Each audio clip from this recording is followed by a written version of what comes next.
I was sitting with my best friend on the rooftop of our old house, laughing and talking about life like we owned it. I never imagined that laugh would be the last. One quiet evening, as I was scrolling through the news, his face appeared on the screen. The anchor said, "Suspect arrested for a brutal murder." I froze. I couldn't believe it.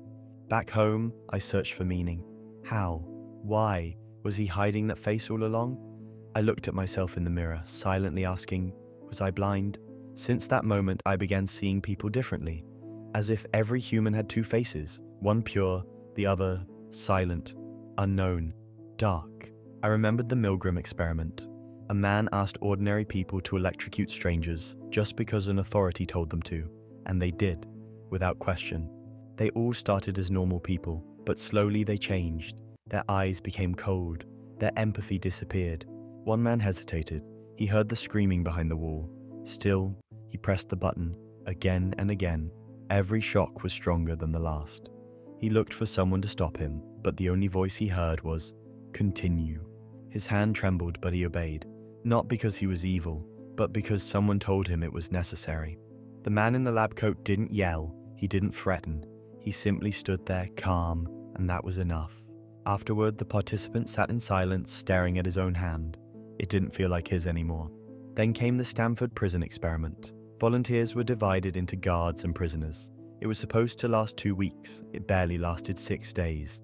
The guards changed. They became cruel, aggressive, not because someone forced them, but because the role allowed it. And the scariest part? They weren't pretending. The anger in their voices, the pride in their posture. It was real. One student became a monster, but just a day before, he was laughing over lunch with the same people he now punished.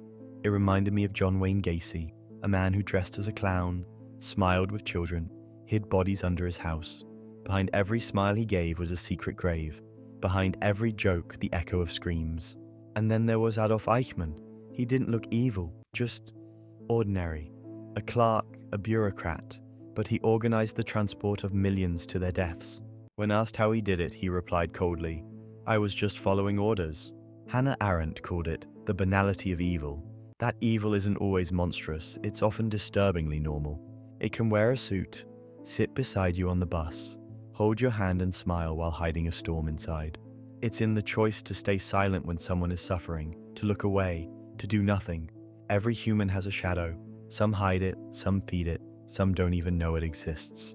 But it's there, in every decision, every moment you choose who you are and who you aren't. And if ignored, that shadow grows, it becomes louder, it starts to act without your permission. History shows us, even good people under the wrong conditions can do terrible things and then return home like nothing happened.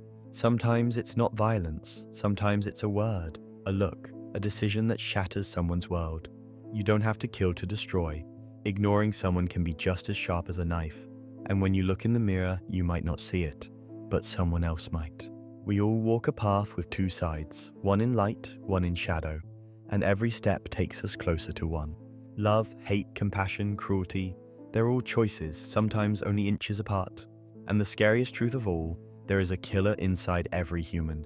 The question is, what will wake him up?